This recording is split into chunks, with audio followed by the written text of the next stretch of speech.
Il y a une information de dernière minute qui vient de tomber. Ça concerne le recours que des députés de la coalition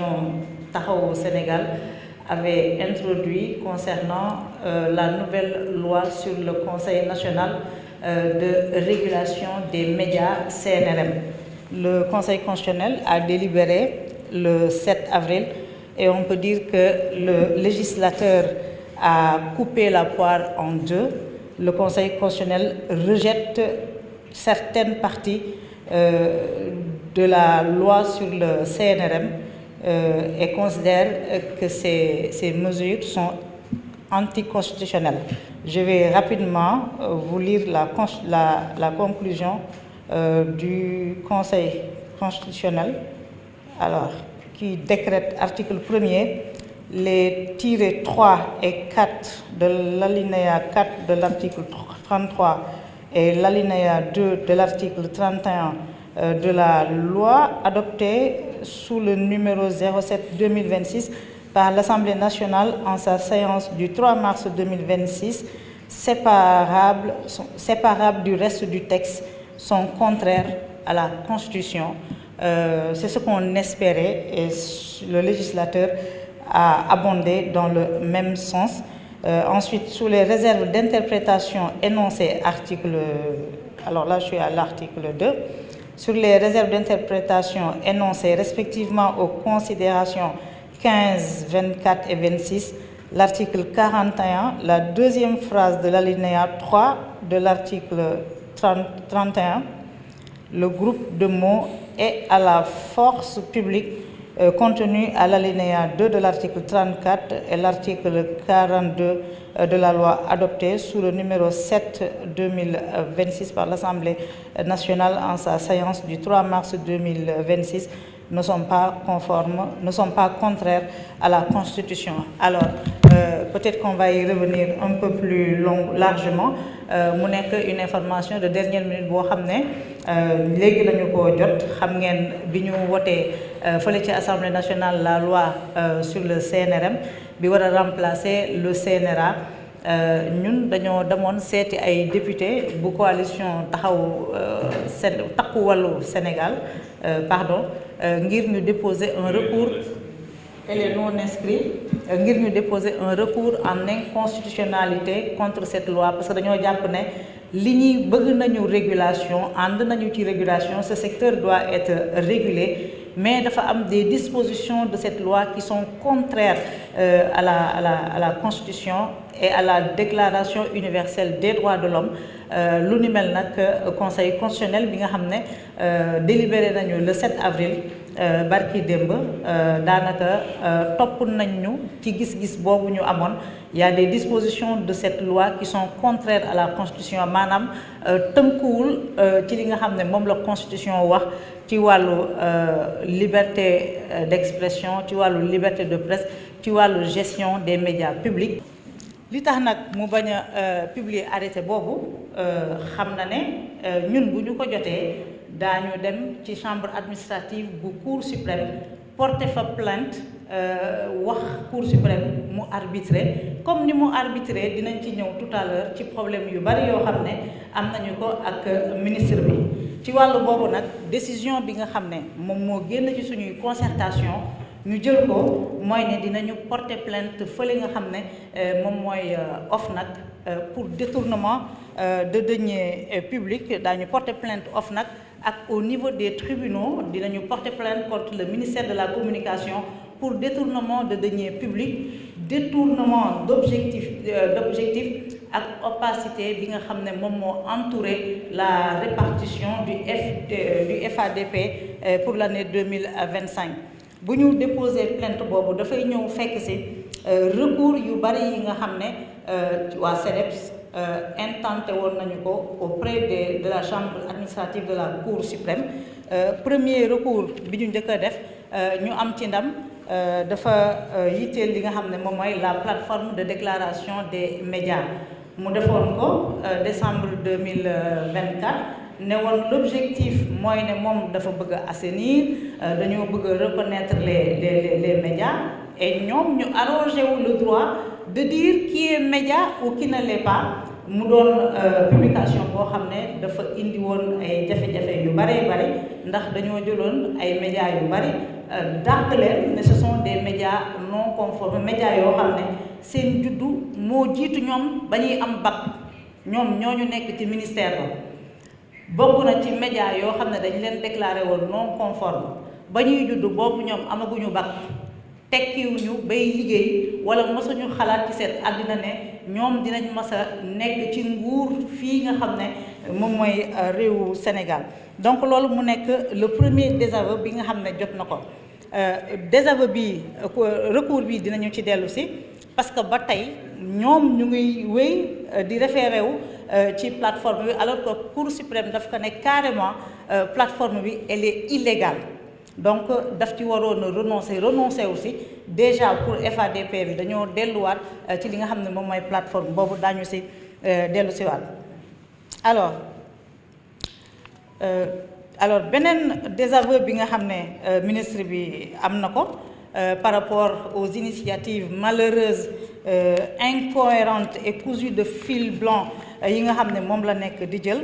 moom la nekk di jël beneen bi ñu ngi koy woowee l'affaire Aïssatou Diop Fall contre l'État du Sénégal gannaaw ba mu publier la plateforme de déclaration des médias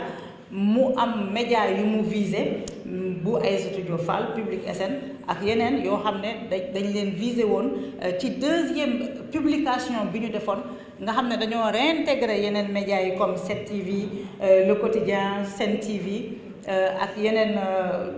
Source A L'As dañoo excluraat d'autres médias ci deuxième publication boobu Aïssatou Diop Fall dem porter l'affaire au niveau de la Cour suprême jox ko dëgg ndax ministère bi dafa newoon bépp média bu ñu déclaré non conforme dañ lay tere li nga xam ne moom mooy diffusion Cour suprême ne ko amloo ci benn droit mu nekkaat un second désaveu. Donc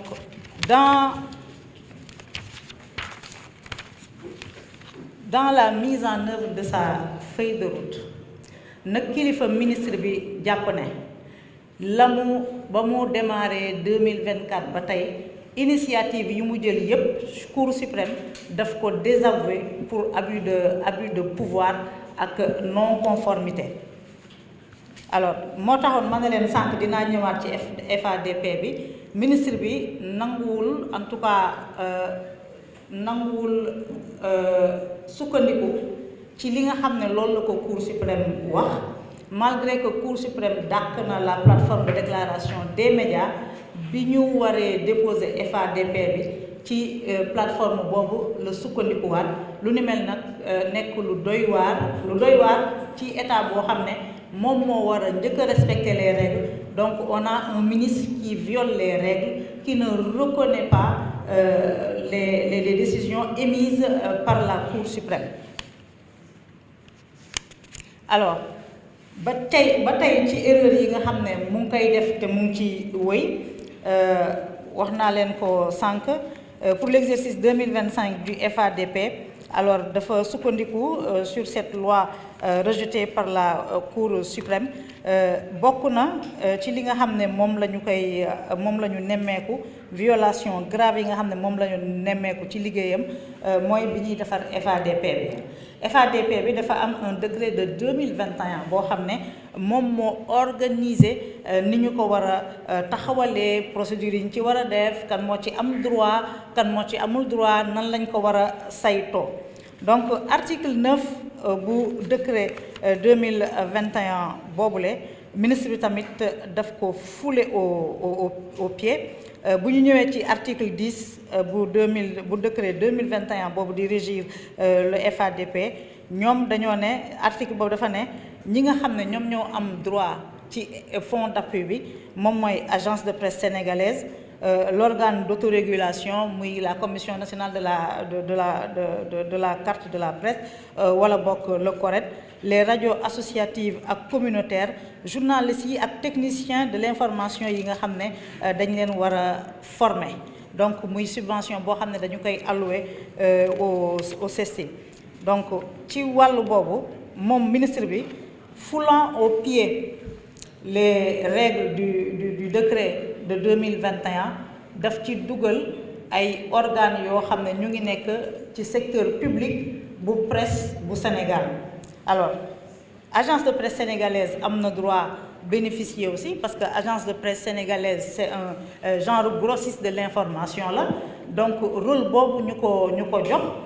jàpp nañu ne dañ ko ci war a subventionner mu recevoir une subvention de 190 millions. Donc agence de presse sénégalaise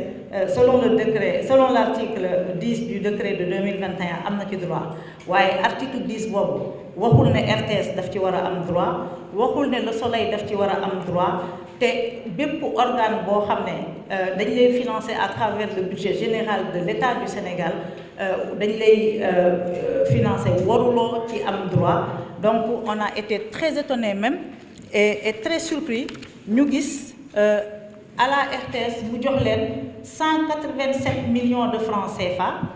nan la koy expliquer RTS dafa amoon problème pour mottali l'enveloppe bi nga xam ne moom la war a jëndee les droits de diffusion des matchs, ce qui est incongru, ce qui n'existe nulle part dans l'article 10 il n'est mentionné une quelconque subvention à la RTS. ñu ñëw ci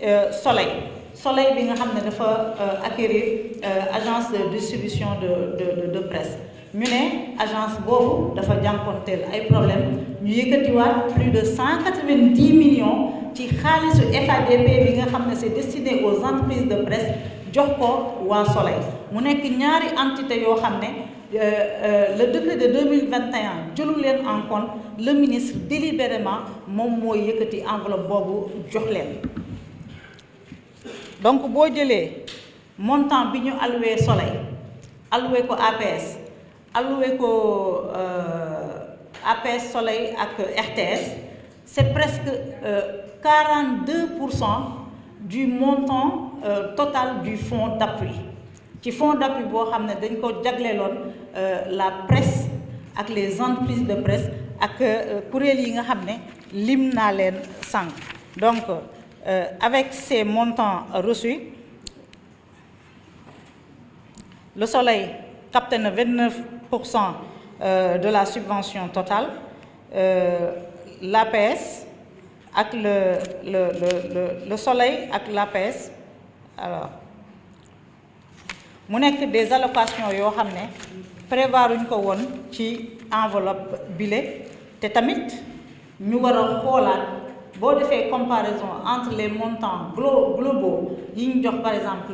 la télévision jox ko la presse écrite jox ko la rajo montant yooyu boo ko totalisé ci pàcc bu ne par exemple bu fekkee ne la presse écrite 107 millions lañ leen jox quotidien presse écrite yépp yi nga xam ne dañ leen répertorier ñu jox leen 107 millions à la RTS kese ñu jox ko 187 millions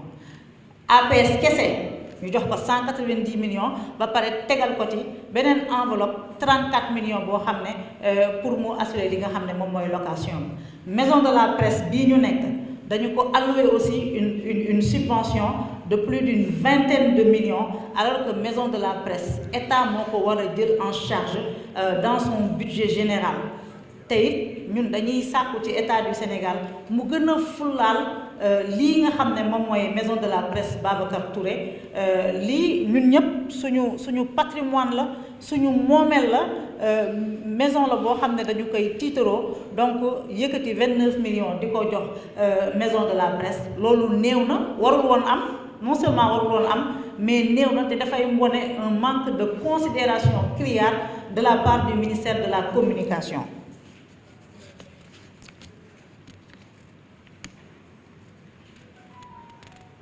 Alors donc séddale bi dafay wane beaucoup de choses des problèmes d'inégalité des problèmes d'inéquité ak une violation des dispositions du décret de 2021 bi nga xam ne moom moo régir la gestion et la répartition du fonds d'appui.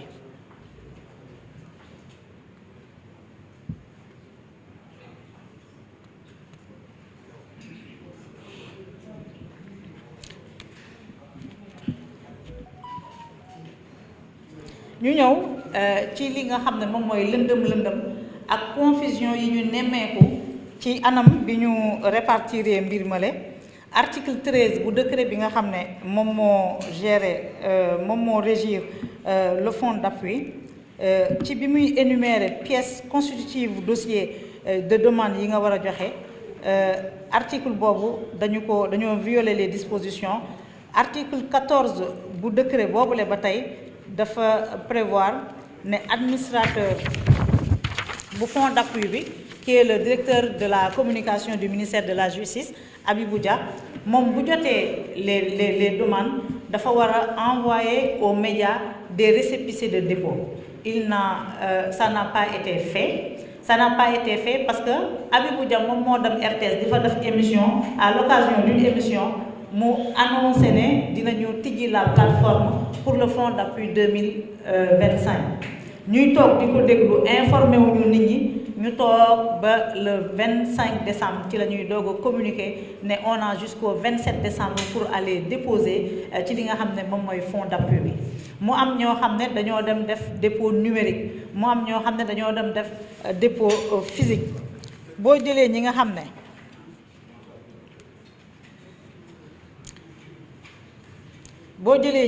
ne ñoom ñoo def dépôt physique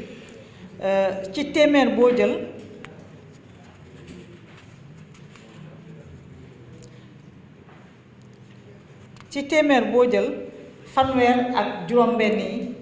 ñoom ñoo mujjee mën a déposer ci ñi nga xam ne dañoo def dépôt je ne me trompe pas voilà ci ñi nga xam ne dañoo def dépôt physique téeméer boo jël juróom fukk ak juróom-benn ya muy 80% mbir mi mujjul antu mu nekk un taux d'échec de 41%.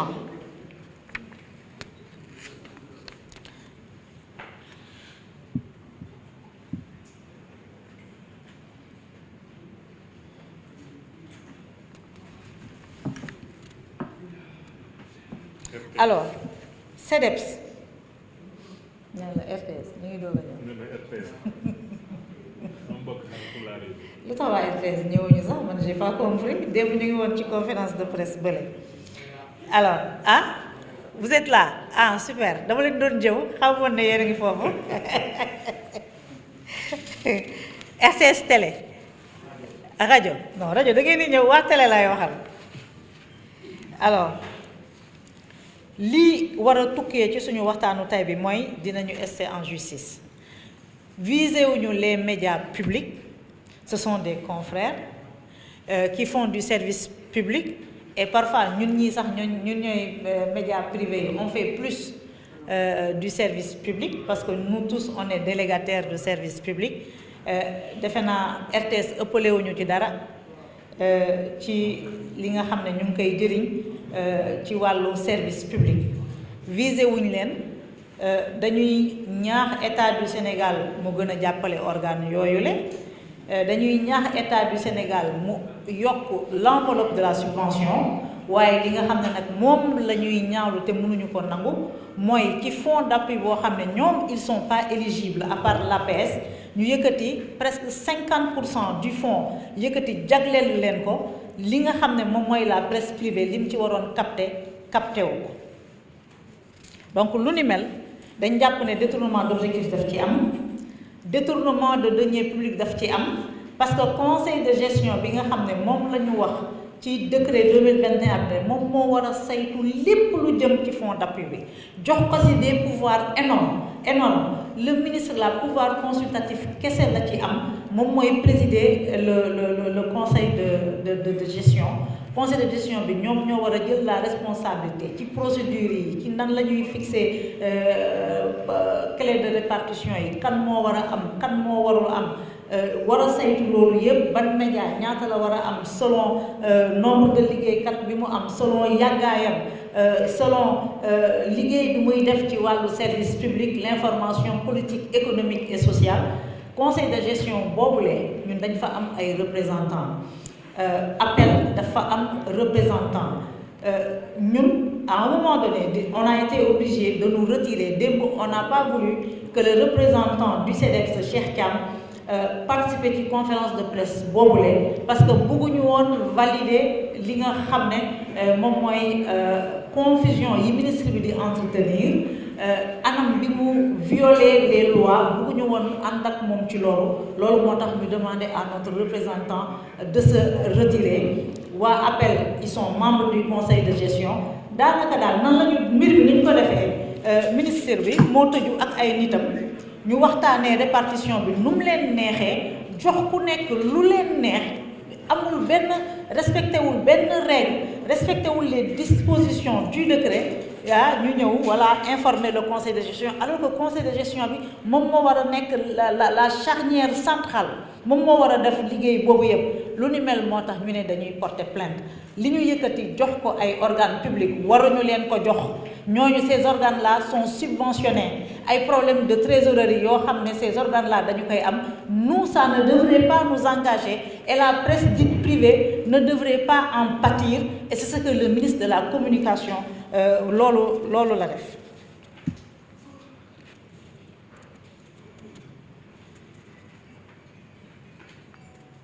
xam nga bu ñuy wax respecter la loi gouvernement moo ci war a gën a jiitu bu dee yow cour suprême daf la désavoué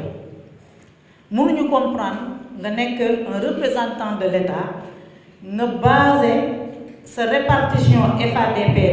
ci plateforme boo xam ne elle est illégale cour suprême daf ko jël xalam la ko ne la lii waroo ci basé wu c'est contraire à la constitution lii le ministre bi def c'est-à-dire non respect des procédures non respect des dispositions de la loi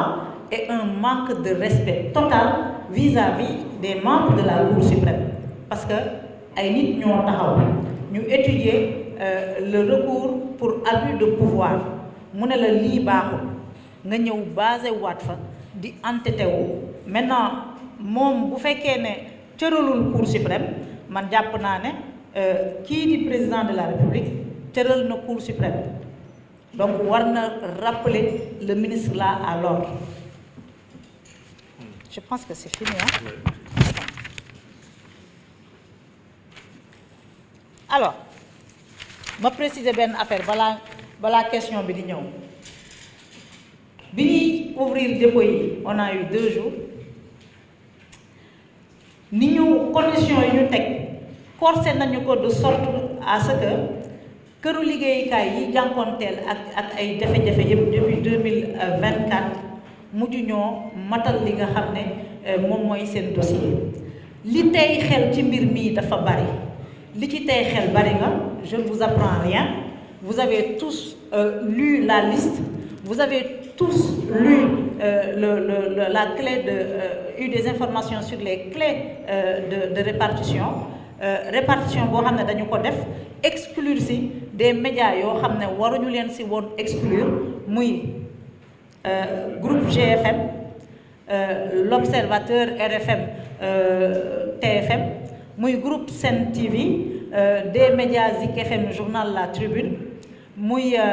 E-Média rajo i-rajo ak E-Média muy 7TV muy l'enquête